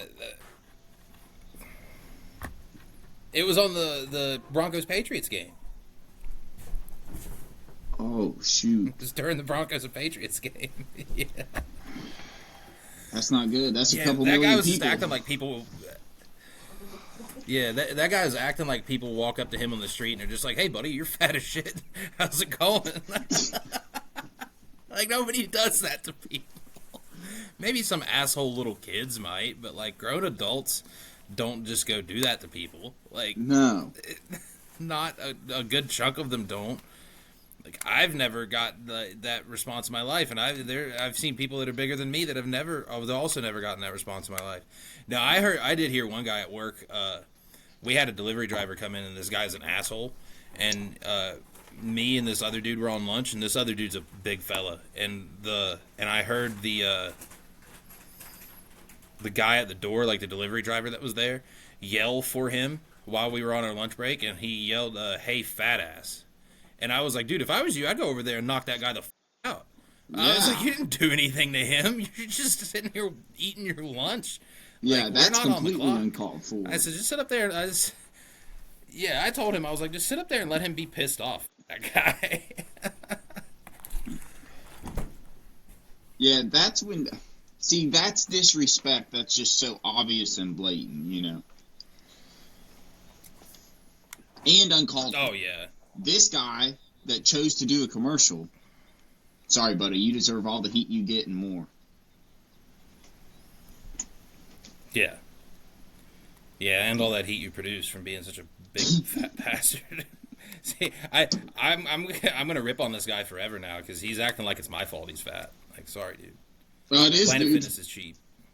We're both... and you know what pisses me off? I don't have that opportunity, and I would love to because I need to freaking get healthy in the little bit the same way, but a lot of the opposite way. I just need to gain. I need to gain a lot of health, I think, but I don't have the opportunity to do shit. Aside from eat, but the problem with eating is that guy should at least go take a walk or something. The simplest thing that you can do, free and easy, and cost no money. A person that big, I'm not saying to get in tip-top shape, that's all you need to do, but a person that big to lose some weight, that's all you need to do. Yeah. Drink water, don't eat bullshit, and go on a walk every day. And if you're 500 pounds, you will not be for very long. It takes almost an active attempt to be that goddamn big. No, it does. You have to try to be that big, yeah. Yeah, you have to try not... Yeah, you're trying not to try. That's the biggest thing. Mm-hmm. Yeah, that's just sad, dude. I don't get that. That frustrates me. Yeah, the guy's Eric Cartman. He's just real-life Cartman. Yeah, that's so funny. Blaming other people, too. Yeah, from the size to the... Yeah. Yeah. It's so funny. But that was on the Broncos-Patriots game, which was a shitstorm. It was a brutal game to watch. The final score was 10-7, and the Patriots are going back to the Super Bowl. I don't have many more remarks on that because I thought we were done with this shit. Yeah. I thought we were free. We got let go. We got let go from the Patriots, and the Chiefs took over, and we got let go from them, and then the Patriots are back, and I'm sick and tired of it. And the Patriots they're young, so they're gonna be there for a while. That's what's top spots. Yeah, for a while. Yeah. Except Stephon Diggs, he's about to go to jail. Yeah, but the fact that he's still allowed to play is nuts. Yeah, I don't know. He's his own issue. I don't understand NFL players, honestly. But yeah, I'm not going to comment on the fact that he's still whatever. allowed to play this postseason is bananas. Yeah. What's he charged with? But I don't know what the exact charges are, but I know what he did was he beat the shit out of his personal chef because his personal chef wanted paid. Well, that's his pay was disrespectful late to or the chef. something like that. He was. Yeah, actually, I don't even know if it was a guy. I think it might have been a woman. And she was like, "Hey, like, let me get my my paycheck," and then he kicked her ass. Mm-hmm. I gotta find out details about that at least to see if it's. Yeah. Well, while you find the details on that, I'm not going to comment on them because screw the Patriots. I'm very upset. We'll get into this, but I'm rooting for the team that is not them.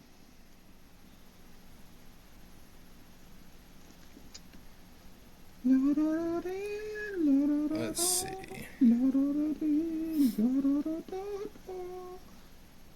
Yeah, it was a woman.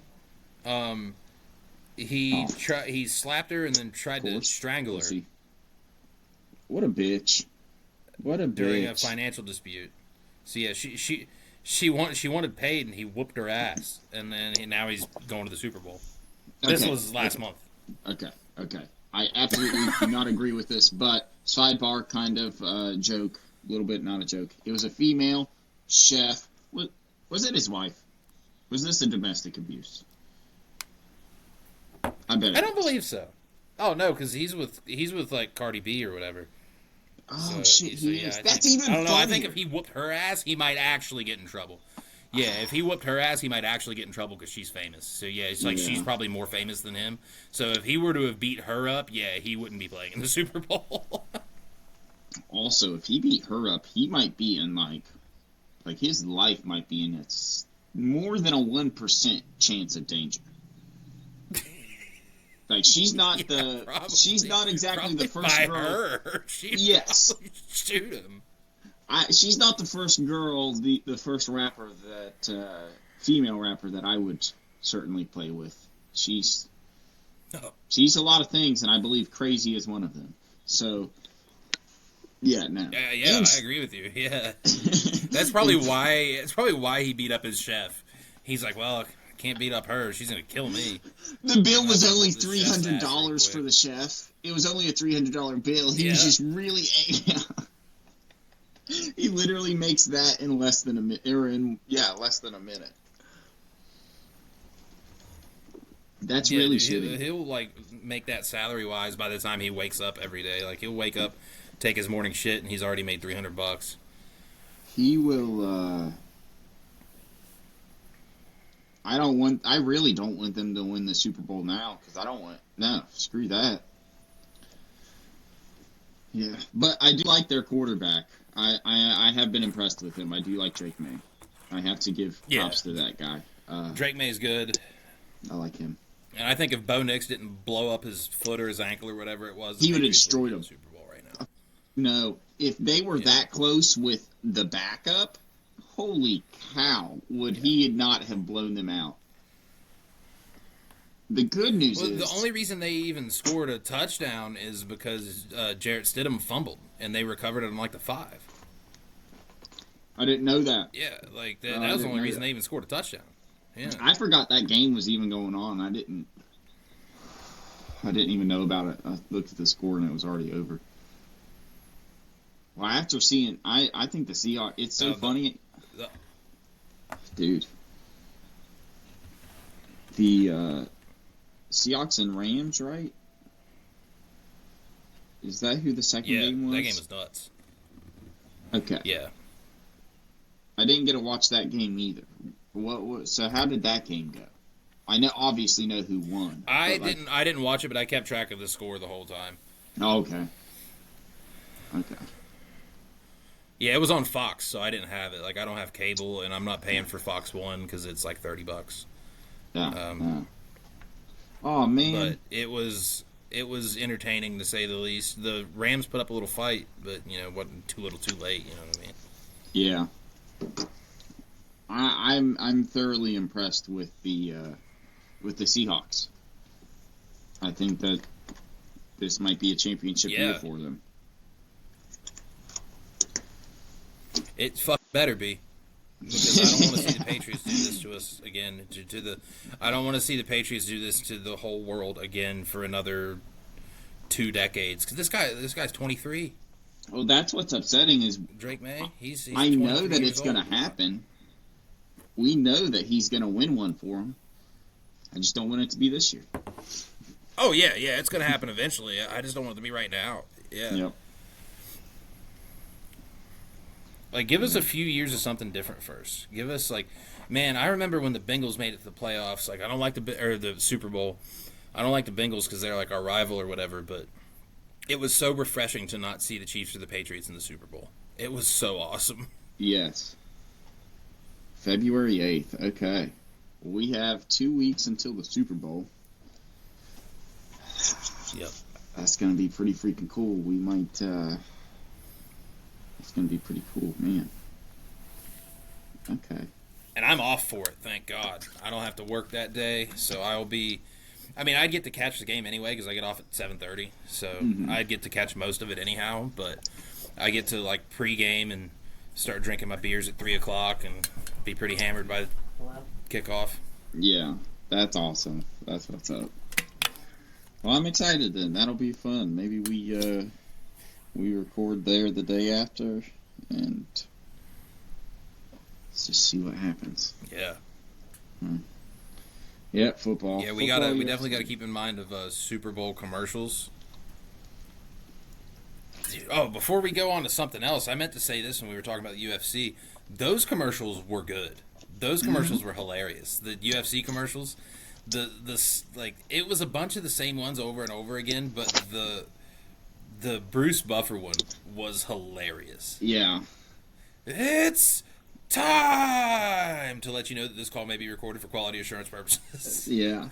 The Subway one was good too, when they were talking about the wraps or whatever, and everybody was dropping shit, and then and then that woman walks up with the baby, and she was like, "Wait, what does he have?" And then the guy walks up and says, "Nobody tell her."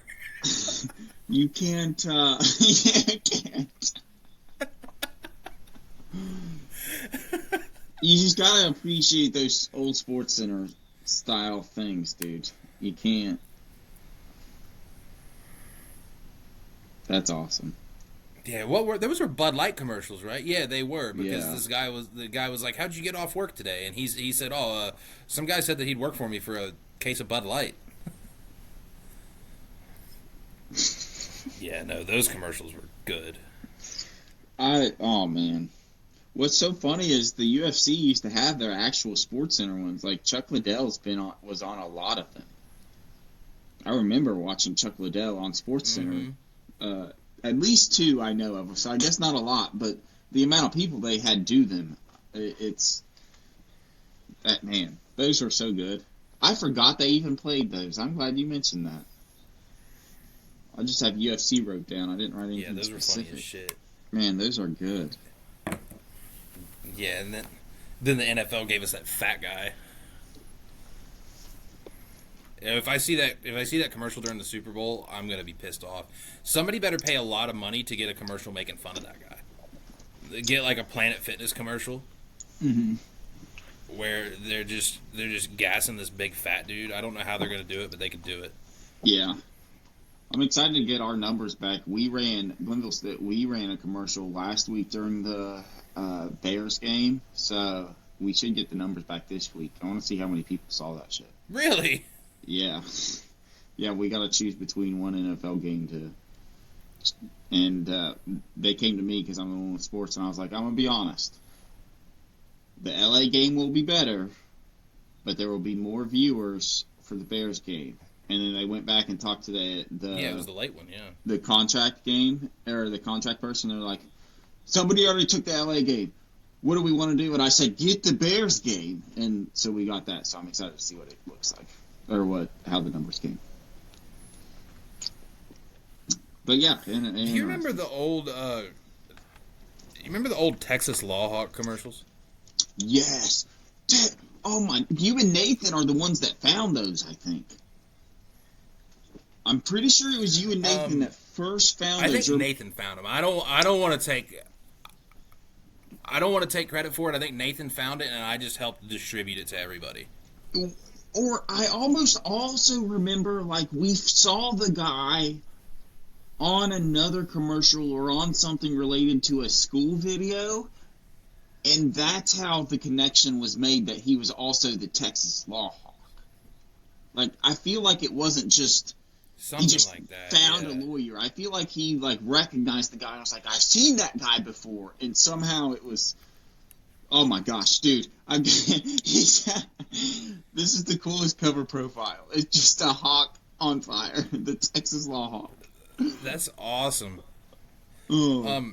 The thing that reawakened that for me was I was playing 2K, and I was playing against the Atlanta Hawks, and somebody made like a 3 or a free throw or something, and then the hawk noise just played, and it awakened my brain like I was some sort of Russian sleeper agent, and I was like, wait, I remember that now.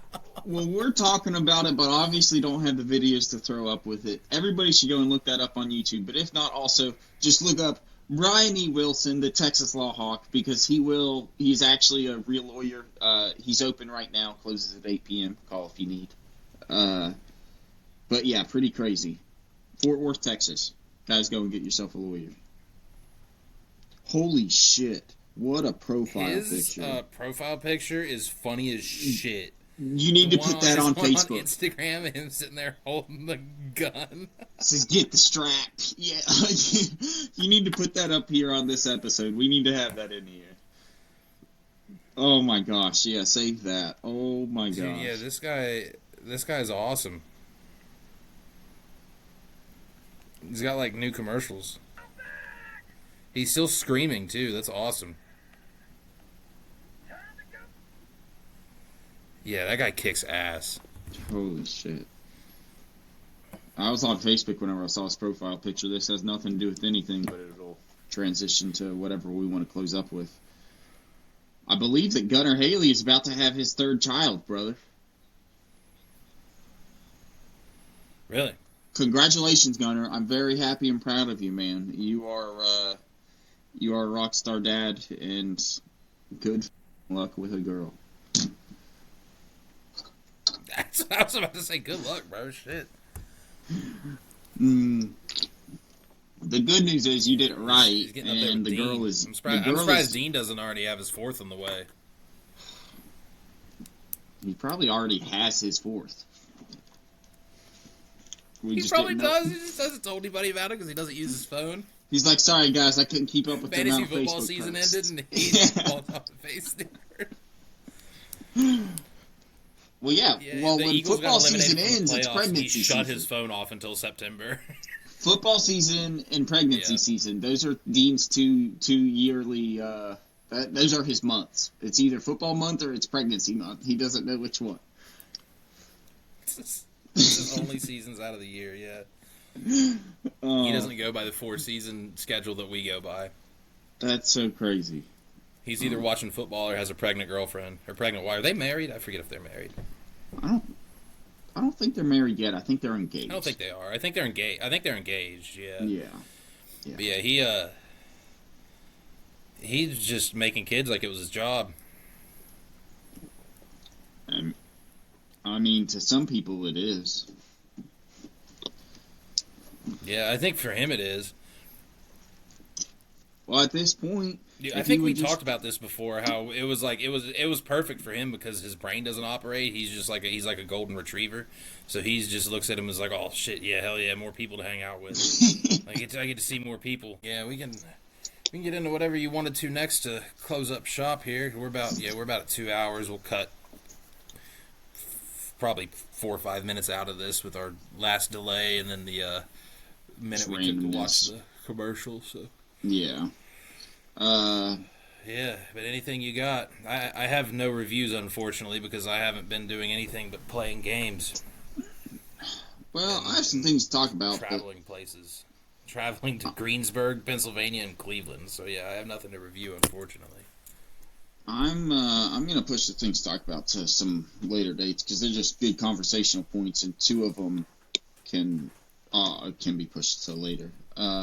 So Yeah. I don't know if you saw, but in Pittsburgh there was a guy that went to the river stripped down naked and went into it in like 20-degree weather and had to be rescued. And that's not what I mentioned. Your audio chopped up a little bit there. What did he do? This older gentleman went to the Three Rivers, like where it connects there, and by the fountain. There was this guy in Pittsburgh. Everybody could look it up on the news. He walked in. He stripped down at the fountain where like the Three Rivers connect, and walked in there. The point, yeah. Yeah. And the only reason I mention it is because he somehow brought along with him like a $3,000 harp. And it was just there with this naked man. I find that the most funniest and like, of course, like, I don't know. That's just random. Yeah, I found it very funny though. Very interesting. Yeah, it is a very random occurrence. I don't know. I haven't heard anything about it other than that it happened. Like I haven't heard any details about the guy. Like I don't know if he's all right or if he's not or what happened there. But I just heard that it happened. Yep. Yeah. Which it's a strange like I mean the dude's probably off his rocker or some shit. I don't know what other explanation it could be. But yeah, hope he's all right. Hope he's doing well. Yeah, definitely don't do that, especially this time of year because it's cold. It's cold as shit. Very cold out there. Yeah, that was kind of concerning because yeah, it's cold as shit, dude. But I remember seeing that and I was like, man, am I reading this right? Like did they just AI generate a ridiculous story or did this happen? Yeah, it happened. It definitely happened. Some dude he went to the point and got in the cold ass river completely naked and left his harp there. The only way it would have got any weirder is if he took the harp with him. He just left it there, right? He didn't bring that into the water. He just left it outside of the water. Just floating down the river with his nuts out, playing the harp. Oh, what a guy. What the Oh, I'm so confused. dude, that's exactly what I said. I'm connected to Wi-Fi on my phone. I don't know what's going on, but this frustration has got to end. And I'm sorry for all of the brief interruptions that you guys won't see, but me and Wyatt had. Holy cow! I don't know if you're seeing what I'm seeing, but there's two of you. Oh shoot! No. I just sent you a picture of it. There's two of you. The middle one's frozen. That's why I was so confused. Yeah, this is nuts. This is chaos. Okay, I think that's a good way to end. We need to end it before it breaks again. I'll say goodbye. Wyatt, you say the actual goodbyes. We'll see everybody. Okay, the middle Justin is now gone. Third Justin has disappeared. But yeah, that was eventful. Yeah, we'll be back next week, hopefully with less technical interruptions. They were at least entertaining, especially that last one. I was so shocked. I wish I got to get a good shot of my face whenever that first pops up. I was mind blown. Oh man. Yeah. Well, anybody that's joined us, thank you for joining us. Thank you for your patience. And like Justin said, you're not going to see it. but we're gonna see it, and there are gonna be signs. If you get to this point, you're gonna be like, "Oh, that's what happened." Yeah, a lot of shit happened here. A lot of shit happened, and we have to cut a good bit of shit out, but we power through regardless. So thank you all for joining us for episode 57. I would like to thank both Justins for joining us for episode 57, Frozen Justin and Real Time Justin. That was just AI Justin. That's what it was. He came back. He wanted to give you another vacation, but we didn't let it happen, so he's gone. But we'll maybe break out AI Justin again in the future to see if he wants to be a guest. Take over, yeah. Oh my God, yeah. That's And if I have any closing thoughts about this one, it's that the New England Patriots can go to hell, and I think that guy from the Lilly commercial should, go on a diet, and I'll get a workout routine or something. All the things that he said in that commercial that he didn't want. So we should give him all of those things. But Yep. thank you all for joining us for the 57th time. And if you haven't joined us for the other 56, then you probably should. You should get to it. You got a lot of catching up to do. And we'll see you again next week.